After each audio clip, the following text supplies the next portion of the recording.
ndava kune vanhu vazhinji vakuru vanochisa vari kungorara vakasvinura hope isingauyi. Saka David anoti what a blessing yekuti Mwari munonditendedza kuti kana ndanovata hope dzinouya. David anopedzisira achitaura imwe pfungwa yakakosha. Anoti Mwari ndoda kutendai nekuti kana nchinge ndarara ndinomuka. That's the third blessing. Pandinorara handisi kuita zvokumutswa, ndinomuka. Inyasha dzenyu. Obva apera vhesi achiti nekuti Jehovha wakanditsigira. Mwari ngaavongwe nemablessings. Kana Mwari achiri Mwari mukati meupenyu hwako, achikutendedza kurara, chimbomira zvekufunga zvemota, chimbomira zvekufunga zvekuroorwa, chimbomira zvekufunga zvebasa, chimbotarisa kwawakabviswa naMwari, umbotarisa zvakakupoteredza, chimbotenda Mwari nezvidiki zvakakuitira. Tenda Mwari nekuti uri kurara, tenda Mwari nekuti uri kumuka, tenda Mwari nekuti hope dzinouya. Toda kutenda Mwari. Musoro wenyaya watafamba nawo unotiko hanzi muroi, hanzi muroi. Tichabata rimwe ramagospels rino nhoroondo dzaJesu. Saka taverenga bhuku raMathew, mabhuku emagospels, mabhuku andinofarira zvikuru. Makandei anotsanangura nhoroondo yemukuru, anotsanangura nhoroondo yemuponesi wedu. In fact, kana pasina gospel, kana tisina Christ, hatina nyaya yatingataura pakuponeswa. Saka mabhuku kutanga pane raMathew kusvika pane raJohn anodzi 4 gospels. Makandei ndo mabhuku ane hwaro hwekuuya kwaKristu panyika. Otsanangura shamwari dzake, otsanangura mabasa ake, otsanangura zvakamuuraya, ozotitsanangurira kamumukiro kake. Saka nhasi toda titarise pamabasa aiitwa naKristu, timbofunda kubva paari. Matthew chapter 12 tichaverenga pavhesi ya29 ndo vhesi yatisada tiverenge, but nyaya yedu inotangira pavhesi ya22. Regaunzwe vhesi ya29. Jesu anotaura anotiko, munhu ungapinda seiko paimba yeunosimba akatora nhumbi dzake kana asati ambosunga iye une simba? Ipapo uchaparadza imba yake yose. Ngatinamatei. Baba edu anodikamwa, toda kutendai nemhaka yaJesu akatifira pamuchinjikwa. Shoko riri pamberi pedu ratava kuda kuti tidudzire rakanyorwa kare tisipo, asi toda kutendai nekuti mweya wakanyora ndo chiri kududzira nhasi. Taurai nesu, munyevenutse mwoyo yedu, tikutsvagei kunyange musiri kure nesu. Zvaitwa zvapera, toenda kumusha. Ndo munamatu muzita raJesu tokunamatai, amen. Now toda kutsvaka nyaya iyi. Jesu haangangotangi nekutaura chirahwe chakadzika zvakadaro. Otiko kana da kutora zvinhu zvemunhu ane simba pamba pake, haugoni kungosvika wopinda mumba make wotora zvinhu zvake. Zvaunofanira kutanga waita, unofanira kutanga watomutaimira, wobva wamusunga. Kana uchinge wamusunga, ipapo ungatora hako zvinhu zvake. Nyaya iri kubvepi? Jesu munoda kuti kudii nenyaya yenyu? Kaverenga nyaya inotanga pavhesi ya22. Vhesi ya22 tinosangana nemunhu asina kunyorwa zita rake, but munhu uyu ari kuuya nemunhu ane dambudziko guru kuna Jesu. Ngativerenge vhesi. Zvino vakaisa kwaari munhu waiva nomweya wakaipa, raiva bofu nembeveve, akamuporesa. Naizvozvo mbeveve yakataura nokuona. Mwari ngaavongwe. Tiri kusangana pano nemunhu asingataurwi zita rake.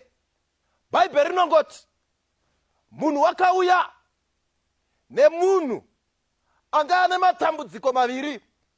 Rimwe dambudziko racho ranga riri spiritual, wanga wakagarwa namadhimoni, wanga wakagarwa nemweya yakaipa. Rimwe dambudziko racho ranga riri physical. Why? Murume ari kutsanangurwa, ari kuiwa naye, wanga ari bofu uye wanga asingatauri. Saka tikatarisa situation iri pamurume uyu haina kujairika. Ndava paari hapagoni kuitika communication. Kana munhu asingaoni haukwanisi kutaura naye namasainzi. Zvaiva nani dei aiona asi asingatauri, waigona kushandisa masainzi. Kana munhu asingatauri, asingaoni, hapana communication inoitika. We still murume uyu ari musituation yakaoma. Bhaibheri riri kuti wanga wakagarwa namadhimoni. Mubvunzo wobvunzwa, ko ndiani akaunza murume uyu kuna Jesu? Mukadzidza Bhaibheri muchanakirwa nenyaya iyi.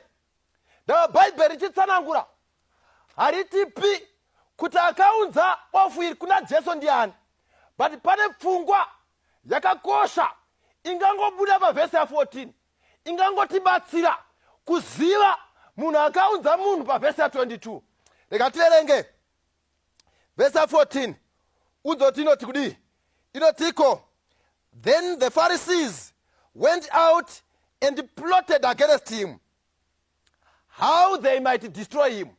Bhaibheri rinoti vaFarisi, vakuru vechechi, vaitsvaka kutrepa Jesu, vaitsvaka kumubata. Ukaverenga chapter painotangira, Jesu akanga afamba navadzidzi, ndobva vapfuura nemiminda vakomana, ndobva vatanga kutema chikafu, vakadya chibage, vadya zvekumuromo kwechibage. Kunonzi vanhu vakapopota vakati vazviita nemusi weSabata, saka vashanda. Jesu unovarangaridza muprofita zvakaitwa naDhavhidhi panguva yemuprofita arogwa nenzara. Zvikanzi Dhavhidhi wakapinda muimba akadya chingwa chitsvene. Saka maFarisi ari kutsvaka kubata Jesu. Jesu chaaida kutsanangura paakavaudza nyaya yaDhavhidhi, aida kuvaburitsira pachena kuti the law should not be interpreted so as to cause unnecessary suffering. Jesu akavinga vanhu. Saka mutemo nemunhu, mutemo unofanira kubatsira munhu kwete kupanisha munhu. Saka vaFarisi vakamushayira mhosva kuti tingamubata sei.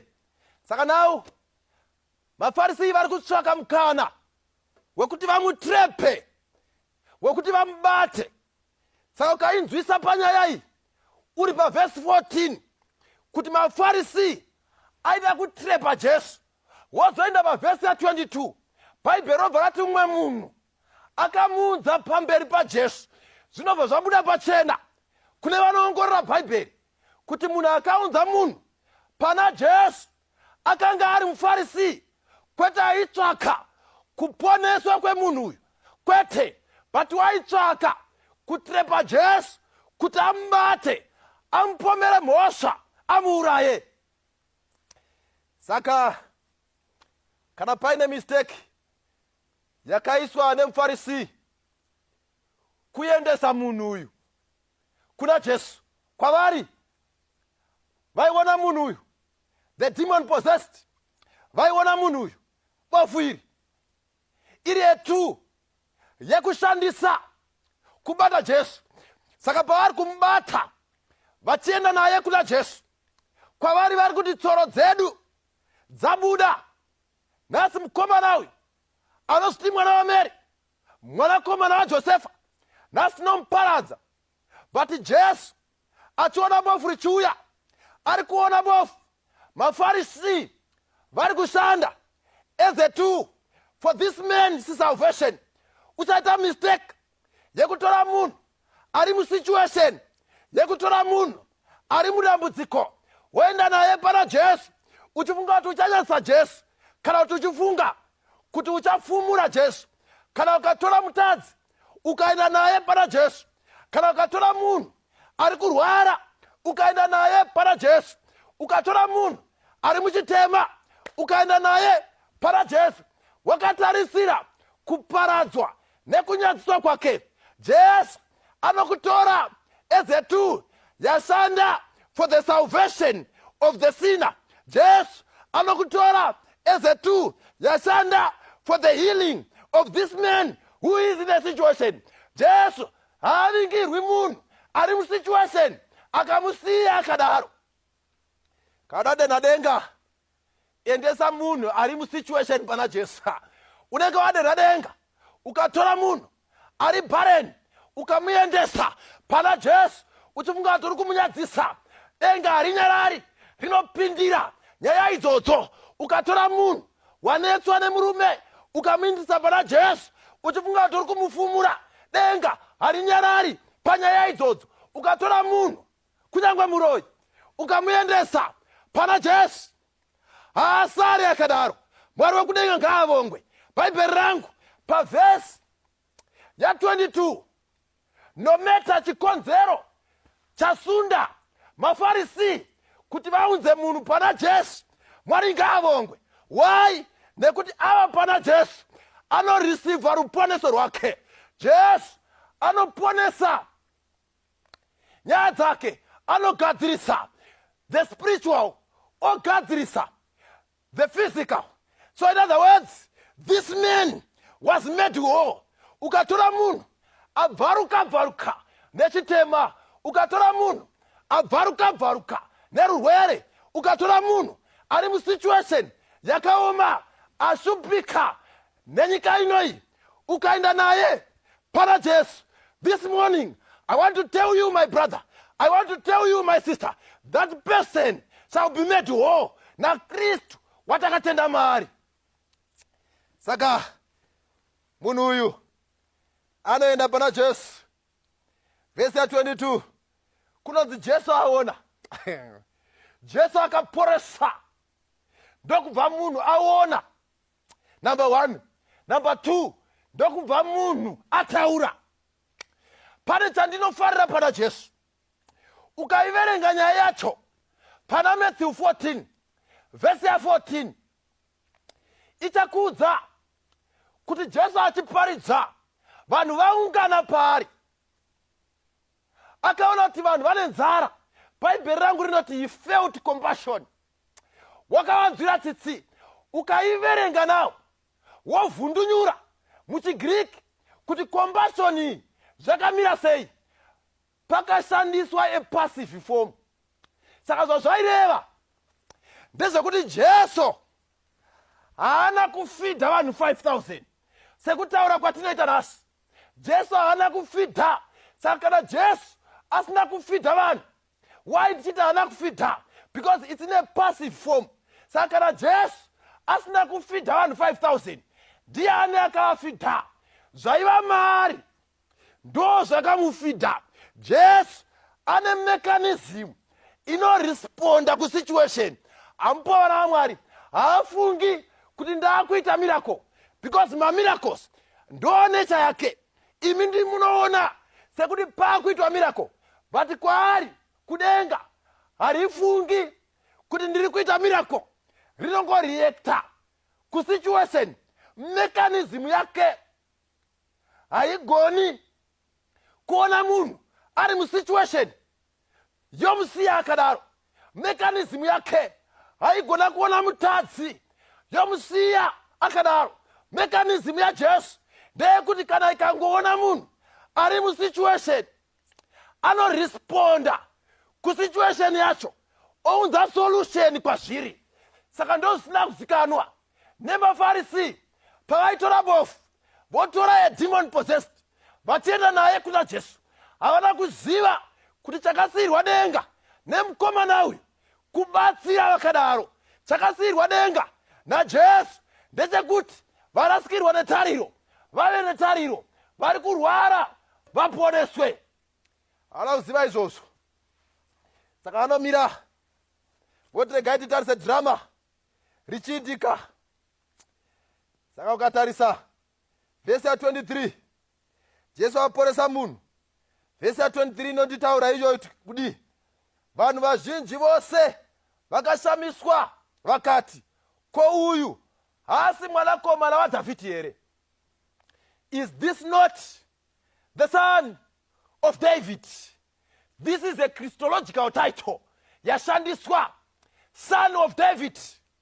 Vari kubvunza ava harisi boka revaFarisi, but vari kubvunza ava iboka revanhu vakamirira the fulfillment of a promised Messiah akatsanangurwa pana 2 Samuel chapter 7. Mwari achiita covenant naDavid anoti imba yako yava imba yeumambo. Isaiah chapter 11 verse 1 anobva ati kune yeshuti richabuda from the house of Jesse. Saka vanhu vari kutarisa a Messiah who is to come from the house of David, a Messiah who is to come to heal their nation. Saka pavari kubvunza, vari kutovhunza nekutenda. But to my surprise, ukaverenga verse 24, maFarisi vakuru vechechi havaoni zvakadaro. Verse 24, zvino vaFarisi vakati vachinzwa vakati, munhu uyu haabudisi mweya yakaipa asi naBheozebhabhu muchinda wenyika yakaipa. Kaiverenga nechirungu now, when the Pharisees heard it, they said, this fellow does not cast out demons except by Beelzebub, the ruler of the demons. Saka maFarisi pavakaona aita izvi nemhaka yekuti vaida kumutrepa, ndobva vaona aponesa, vakatanga kuti muchinda uyu muroyi uyu. Saka vakati kuna Jesu, muroyi, zvikanzi simba rake ari kuriwana kuna Beelzebub. But Jesu muuchenjeri hwake anovapindura nenzira isina kujairika. Jesu muuchenjeri hwake, regai munzwe verse 25 neverse 26. But Jesus knew their thoughts and said to them, every kingdom divided against itself is brought to desolation, and every city or house divided against itself will not stand. If Satan cast out Satan, he is divided against himself. How then will his kingdom stand? Saka Jesu anovabvunza kuti mubvunzo wenyu uyu hauna kana logic. Number 1, pane zvinhu zvamunofanira kubata pamaarguments aJesu. Anotiko dei iye Jesu aishanda kukingdom yaSatani, aicastrate demon, nekuti kudaro kurwisana neumambo hwake. Rega ndidzike nepfungwa iyi.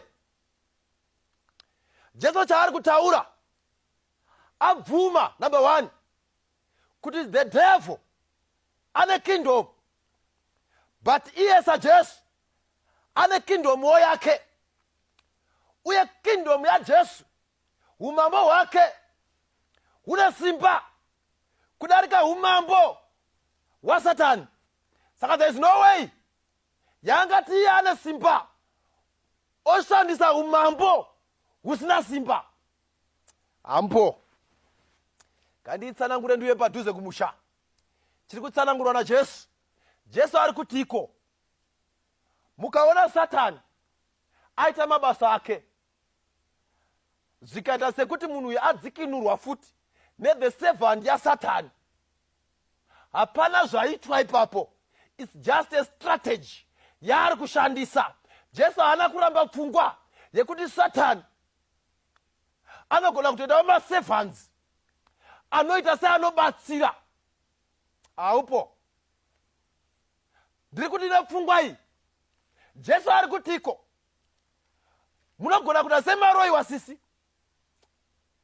moenda kun'anga inongori zvakare sevhandi yaSatani. Pamunoenda kun'anga, moona sekuti maporeswa hapana kubatsirwa kwamaita, nekuti simba riri kushandiswa nemuroyi ndo simba riri kushandiswa nen'anga, ndo simba rinoshandiswa nemasvikiro. Saka zvinosiyana pasta. Ndava ini pandakarwarirwa nemwana, ndakaenda kumuprofita wamunoti muprofita wenhema, mwana akapora. Zviri kusiyana papi pasta? Simba iri ngandikutaurire mwana waMwari kuti zvinosiyana papi.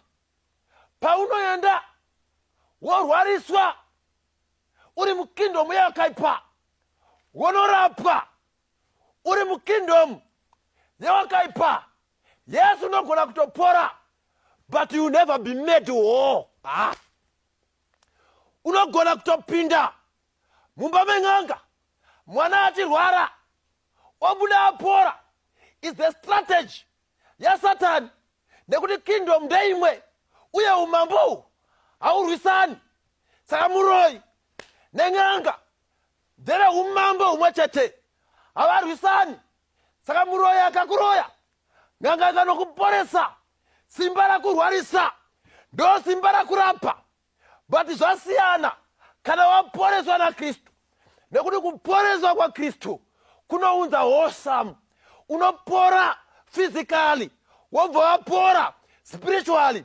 But ngandikutaurire, ukapinda muumambo hwadiabolos, waenda kumuprofita wenhema, waenda kuvafundisi venhema, waenda mudzimba dzen'anga, mumasangoma, unogona kuenda wonopora physically, but spiritually decay. Unogara uri munhu ari kusafa from spiritual dwarfness. Unopinda mumba yen'anga, wobuda wakapora, but hauna kupora mazviro kwazvo. Unopinda pamaprofita enhema, wobvapo wapora, but hauna kupora zviro kwazvo. Why? Zvekukingdom yaJesu zvinounza wholeness. Ambora Mwari, Jesu haana kuramba kuti Satani ane umambo hwake.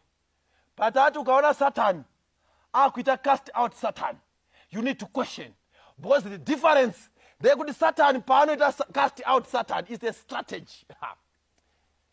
It's a strategy that you remain in his kingdom. Zvinoita sezvaramba, basa roita seranetsa. Ikingdom yaSatani yasimudza mhepo, woenda kumusha, wonobika doro, woudzaona sekuru, fodya dzokandwa pasi, makate otorwa, doro roteurwa pasi. Paunodzoka wowana basa, hauna kusunungurwa neimwe kingdom yakasiyana ba. The same kingdom ndo yakusunungura, ndo kingdom yakaunza dambudziko, ndo kingdom yaita seraipedza. This is the strategy of the devil. Jesu ari kuti handiopareti nenzira idzodzo. Vanouya kwandiri vakabatwa namadhimoni, I cast the demons out. Ende vanouya kwandiri vakavhirikwa nemweya yakaipa, ndinovaponesa physically and spiritually. Ndo zvinosiyana samwari yangu. Saka Jesu paaibvunza mubvunzo uyu, ari kutotenda kuti vanoita sevanobvisa madhimoni vakawanda, uye ndinozviziva. Vanoita sevakinokasta, kunyange ukaenda kun'anga vanoti tinokudzura, kunyange ukaenda kumaprofita enhema vanoti tinokudzura, mukaenda kumasangoma vanoti tinozvigona, maenda musina mwana zvinogona kudzoka, zvaitika avapo. Maenda mwana achirwara, gumbo rakazvimba, rinogona kudzoka raserera. Ichokwadi, izvozvo takazviona. Patatiri kutaura ndechekuti simba riri kushanda ndere kingdom imwe chete. Saka pano Jesu obva ati musandibatanidza nekingdom iyoyo. Handisiwe kingdom iyoyo, ndiri kingdom yakasiyana. Chakandisiyanisa ndechekuti my kingdom inokusevha on this earth yobva yakusevha on the time to come. Jesu ari kutora zviri zvake. Uchafirei kana Jesu akaita basa pamuchinjikwa? Nhasi unofirei? Sei wakutendedza kuti ufe hama yangu? Ungafira sei muchitema worasikirwa neruponeso? Iye Jesu akaita basa pamuchinjikwa. Uchafirei hama yangu kana Jesu akaita zvose pamuchinjikwa? Rega ndikutaurire hama yangu, simba riri kuna Jesu rakasiyana nesimba riri kune kingdom iyo. Iyo kingdom iyo yakakurirwa, rega kupedza nguva uchienda kun'anga, ikingdom yakakurirwa. Rega kupedza nguva uchienda kumaprofita enhema, ikingdom yakakurirwa. Rega kupedza nguva uchienda kumasvikiro, ikingdom yakakurirwa. Jesu ane upenyu. Saka muimba atoimba anoti pamuchinjiko pane upenyu. Ndosaka Jesu ati nditarise zvikadzipfuma nepasi ndezvenhando. Andiene nguva yekunamata. Handizivi zvakakusunga hama yangu. But chandinoziva ndechekuti kaita mistake yekukuendesa pana Jesu, nyaya dzako dzinogadziriswa. Handizivi zvakakusunga. Handizivi, zvimwe zvacho zviri spiritual, zvimwe zvacho zviri physical. Patoda kutenda Mwari nekuti paunoenda kuna Jesu you be made whole. Unodzokera kumba wanaka. Panguva dzino ndoda kuti ndinamate nemwe munhu anoti pane zvinhu zvisina kumira zvakanaka. Zvimwe zvacho zviri demonic, zvimwe zvacho zviri physical. But Mwari ngaavongwe, muchinda wenyika ino yakasungwa.